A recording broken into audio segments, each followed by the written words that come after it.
Pessoal, então nós vamos para mais uma videoaula. Nessa videoaula nós vamos falar sobre o Octave. Bom, as funções matemáticas, elas são... existem algumas funções que já são pré-programadas no Octave. Por exemplo, a função raiz quadrada. Então, se eu quero aqui x igual a raiz quadrada de 4, por exemplo, eu vou usar uma função que é a função sqrt 4. Então, se eu faço isso aí, x é igual a 2, não é isso? Então, a gente tem a raiz quadrada de 4. Existe uma série de funções aí, que é um monte de funções, infinitas funções aí no Octave. Então, às vezes, a gente precisa descobrir qual que é uma função que faça uma determinada coisa no Octave, não é isso? Então a gente pode utilizar o comando help. Então eu posso vir aqui, por exemplo, e digitar help cos, por exemplo. Aí ele vai procurar e vai achar uma função que é a função cos, e essa função cos ele vai te falar o quê? Calcula o cosseno de cada elemento de x em radianos. Então, se x for um vetor ou uma matriz, ele vai calcular o cosseno de cada um dos elementos. Então, a função help, ela funciona, ela me dá uma ideia de como que eu uso essa função. Existe um outro comando aí também que era muito utilizado antes da gente ter o Google, né, isso? Que é o look for. O look for, ele é utilizado para a gente achar uma palavra dentro dos helps das funções. Então, por exemplo, eu vou aqui look for integral, por exemplo. A hora que eu faço look for integral, ele procura todas as funções cujo help, na descrição do help, tem a palavra integral. Tá certo? Então, é óbvio que ele não é uma função que faça a integral. É uma função que tenha na descrição a palavra integral. Então, ele vai ter um monte de coisas aqui. Por exemplo, esse coloque aqui. Calcula as derivadas integrais com os pesos das matrizes para uma colocação ortogonal, tá certo? Então, existe um monte de funções aqui que tem a palavra integral na função. Então, não é necessariamente uma que faz a integral. A gente tem especialmente aqui uma função chamada integral, que ela avalia numericamente a integral de f no intervalo AB usando quadratura adaptativa. Então, essa aqui é a função que a gente queria, por exemplo. Então, a gente pode ler esses comandos aí e ver. Agora, obviamente, o mais fácil é a gente correr lá no Google lá e olhar, tá certo? Mas aí eu posso, por exemplo, achar que vim aqui de help integral, tá certo? Aí, se eu faço o help integral, ele vai me falar como que eu uso e quais são os parâmetros dessa função e como que eu uso essa função aí. Um detalhe importante aqui que eu vou falar, né, que é a respeito das funções, é que as funções que a gente vai usar no nosso curso, né, isso? Elas não podem utilizar funções do Octave. Mas se não for uma função específica daquela que nós estamos aprendendo no curso, você pode usar uma função do Octave. Então, por exemplo, a gente vai fazer a decomposição LU de uma matriz. Então, existe um comando no Octave. Então, vou pegar aqui uma matriz A. Existe um comando no Octave que chama LU-A. Então, ele faz a decomposição da matriz A em uma matriz L e uma matriz U, tá certo? Bom, nós não vamos poder usar esse comando do Octave. Por quê? Porque a gente vai aprender no curso como que a gente programa uma função LU, tá certo? Agora, existe uma outra função no Octave, por exemplo, que é o cosseno ou o seno, tá certo? Então, a gente vai utilizar o cosseno ou o seno, nós não vamos precisar programar o cosseno ou o seno, tá certo? A gente vai utilizar a função do Octave. Então, se não for, a gente tem lá uma função que faz por exemplo, sei lá, o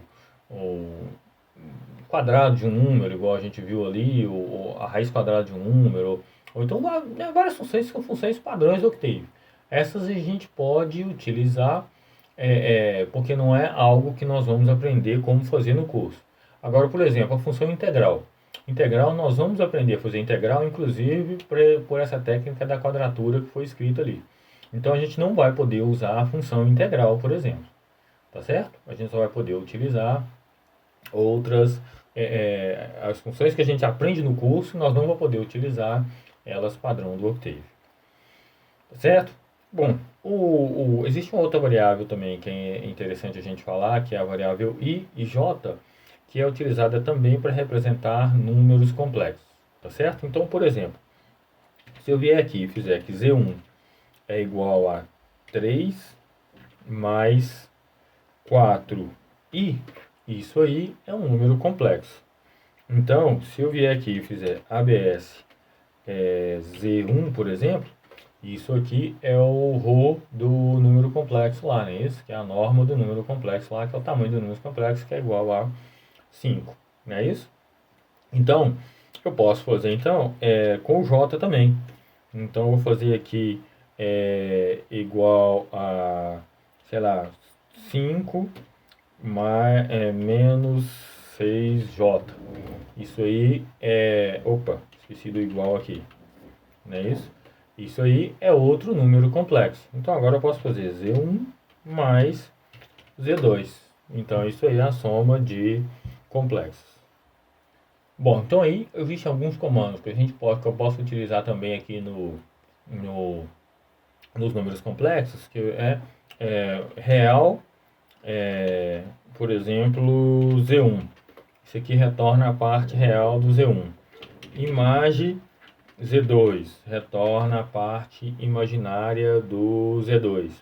Não é isso? E angle, por exemplo, Z1 vai retornar o ângulo, não é isso?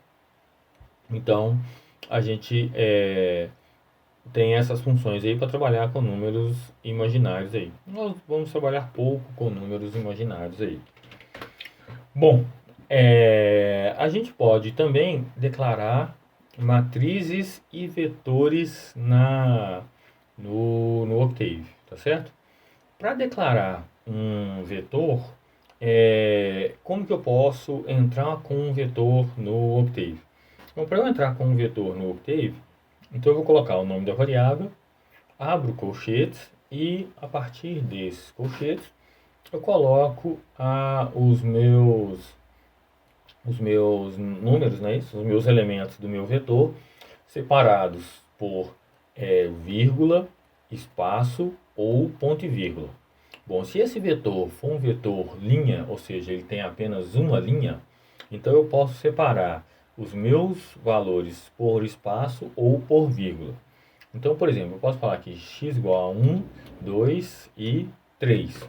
Então, isso aí é um vetor linha, onde eu tenho os elementos 1, 2 e 3. Se eu vier aqui e separar por vírgula, também funciona. Então, eu tenho lá um vetor x com os elementos da primeira linha, primeira coluna 1, primeira linha, segunda coluna 2, primeira linha, terceira coluna 3. Agora, esse vetor, ele pode ser também um vetor coluna. Então, eu posso vir aqui e colocar da mesma forma, abre o colchete, só que agora no lugar de vírgula eu vou usar ponto e vírgula. Então eu tenho x igual a 1, ponto e vírgula 2, ponto e vírgula 3. Esse vetor agora é um vetor coluna. Tá certo? Não existe outra forma. Sempre que eu for entrar com o vetor coluna, eu tenho que utilizar o ponto e vírgula. Agora, tem um comando que é interessante também em Octave, que é o dois pontos. Então, o dois pontos, ele cria uma sequência de valores. Então, por exemplo, eu posso colocar aqui, em vez de eu colocar 1, 2, 3, eu posso colocar x igual a 1, 2 pontos, 3. Significa o quê? Ele vai criar um vetor x que vai de 1 até 3 somando 1 com intervalo igual a 1 entre esses elementos. Então, por exemplo, eu tenho lá 1, 2, 3. Se eu colocar aqui até 10, ele vai criar um vetor 1, 2, 3, 4, 5, até 10, tá certo? Para eu acessar um elemento, tanto de um vetor quanto de uma matriz, eu uso parênteses.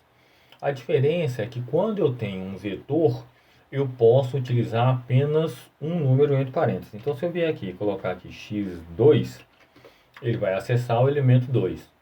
Da mesma forma que eu posso ler esse elemento, eu posso escrever esse elemento. Então, eu posso vir aqui e falar que A é igual a x2. Então, o resultado disso aí é que A é igual a 2. Ou eu posso vir aqui e falar que x2 é igual a 4, por exemplo. Então, ele veio aqui e mudou o valor do meu elemento x2. Agora, quando eu estou usando matriz, eu preciso usar dois índices, não é isso? Quando a minha matriz é bidimensional, eu preciso usar dois índices. Só que eu posso usar dois índices também para acessar um vetor. Então, eu posso vir aqui, por exemplo, pegar o termo 1, 2. O termo 1, 2 é igual a 4. Então, é a primeira linha, segunda coluna. Lembrando que o meu vetor é um vetor linha. Então, se eu vier aqui e tentar acessar o elemento 2, 1, segunda linha, primeira coluna. Esse elemento não existe, não é isso? Então, ele vai falar que vai dar um erro e falando que o x é do tamanho 1 por 10. E você está acessando o elemento 2, 1. Então, não vai funcionar. Tá certo? Bom, então esse comando que é o dois pontos, eu posso utilizar ele também com diferentes incrementos aí, diferentes intervalos entre os elementos. Então, por exemplo, eu quero que x vai de 0 até 10, mas eu quero que tenha um intervalo igual a 2 e não um intervalo igual a 1. Então eu vou colocar x igual a 0 com o intervalo de 2 até 10. O intervalo é o que está entre aí os dois pontos aí, não é isso? Então agora eu tenho 0, 2, 4, 6, 8 e 10. Posso colocar incremento negativo também. Então eu posso fazer x igual a 10 até 0, só que agora com intervalo menos 2. Tá certo? Então agora ele fez o processo inverso. Posso colocar aqui de 0 até menos 10, agora com intervalo de menos 2. O cuidado que eu tenho que tomar é que se eu fizer de 0 até 10 com o passo de menos 2, isso aqui vai dar vazio, não é isso? Porque não existe. Então esse é o cuidado que eu tenho que tomar aí. Agora, eu tenho um outro comando que ele é muito interessante para a gente também, que é o linspace. Ele cria um vetor com espaçamento linear entre os elementos, com n elementos entre esse intervalo. Então, por exemplo, se eu vier aqui colocar x igual a linspace e 0 até 10, e eu quero, sei lá, 6 elementos de 0 até 10. Tá certo? Então, se eu dou Enter aqui, então ele vai colocar lá, eu tenho 6 elementos, não é isso? 0, 2, 4, 6, 8 e 10. Então, ele criou com espaçamento linear entre eles, que é o espaçamento de 2. Se eu vier aqui colocar, por exemplo, 12 elementos, então agora ele vai ter o espaçamento linear entre 0 e 10, só que agora ele vai ter 12 elementos. Então ele vai ter 0, 0.909, 0.8181. Então, se eu pegar o primeiro elemento, então, o espaçamento entre os caracteres aí, ele é sempre ele é linear, tá certo? Então, por exemplo, se eu pegar aqui o elemento x, sei lá, 3 menos x 4, isso aí foi igual a 0.9999. Se eu pegar o elemento 5 menos o elemento 4, 9999. Se eu pegar o elemento 6 menos o elemento 5, ele foi de novo 0.09. Então, esse espaçamento ele é linear entre os elementos do vetor, tá certo? A gente usa muito esse esse linspace aí. Bom, um outro comando é o logspace, que aí, em vez de ser linear, ele vai ser o espaçamento logarítmico. Agora, na hora de criar um vetor, eu posso usar também contas, funções dentro desse vetor. Então, eu posso usar qualquer coisa. Então, eu vou pegar aqui e colocar um 2. Vou pegar aqui uma 2 vezes π, por exemplo. Vou usar um sqrt2 e vou usar um 2 menos 3j, por exemplo. Vou usar tudo que a gente já fez aqui para cima praticamente, não é isso? Então, se eu crio esse vetor aqui, ele vai criar esse vetor aí. O único detalhe importante aqui é que, como eu criei um elemento complexo nesse vetor, esse vetor é um vetor complexo, tá certo? Então, se a gente vem aqui, ele é um vetor de double, mas ele é do tipo complexo, tá certo? Então, se a gente vier aqui nos atributos aqui, ó, nós vamos ver que nos atributos ele vai estar como complexo, tá certo? Bom, então aqui, mas aí a parte complexa desse primeiro número, a parte imaginária desse primeiro número aqui é zero, não é isso? Mas o fundamental aqui é que eu posso utilizar tanto números quanto é, caracteres especiais, variáveis especiais, perdão, quanto funções dentro desse valor aqui, dentro desse vetor aqui, tá certo? Bom, a gente pode também declarar matrizes, tá certo? Então, para eu declarar uma matriz, eu uso o comando, por assim, de vários vetores, por assim dizer, não é isso? Então, eu vou pegar aqui, por exemplo, sei lá, 1, 2, 3 e 4, e 4, 5, 6 e 8, tá certo? 5, 6, 7 e 8.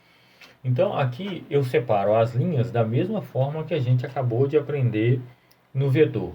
E separo as colunas da mesma forma também que a gente acabou de aprender no vetor. Então, se eu der Enter aqui, eu tenho duas linhas e 4 colunas, tá certo? Posso ter quantas colunas eu quiser aqui, obviamente, não é isso? Sempre separando elas por, é, por ponto e vírgula, tá certo? Então, se eu der Enter aqui, agora eu tenho um vetor uma matriz de 4 linhas. Então, eu posso vir aqui, inclusive, eu posso colocar um vetor dentro na hora de declarar a matriz, não é isso? Então, o vetor x aqui, ele é um vetor 1 por 4, não é isso? Então, a nossa matriz também é por 4, então eu posso vir aqui e falar que x é igual a x concatenado com a variável x. Então agora a gente tem aí, agora ele colocou a matriz toda como complexa, não é isso? Porque eu tenho um número complexo aí. Então agora ele definiu então uma nova matriz aí. E para acessar os elementos dessa matriz é como a gente já viu anteriormente, não é isso? Então eu posso colocar entre parênteses, separados por vírgulas, os índices dessa matriz. Então eu tenho lá, quero acessar aí, estou acessando o elemento 22. Como o elemento 22 só tem a parte real, ele retorna só um número real aí, tá certo? Bom, então essa aí é a forma que a gente acessa os vetores e as matrizes. Bom, pessoal, então essa foi a nossa videoaula sobre Octave. Espero que vocês tenham gostado. Até mais.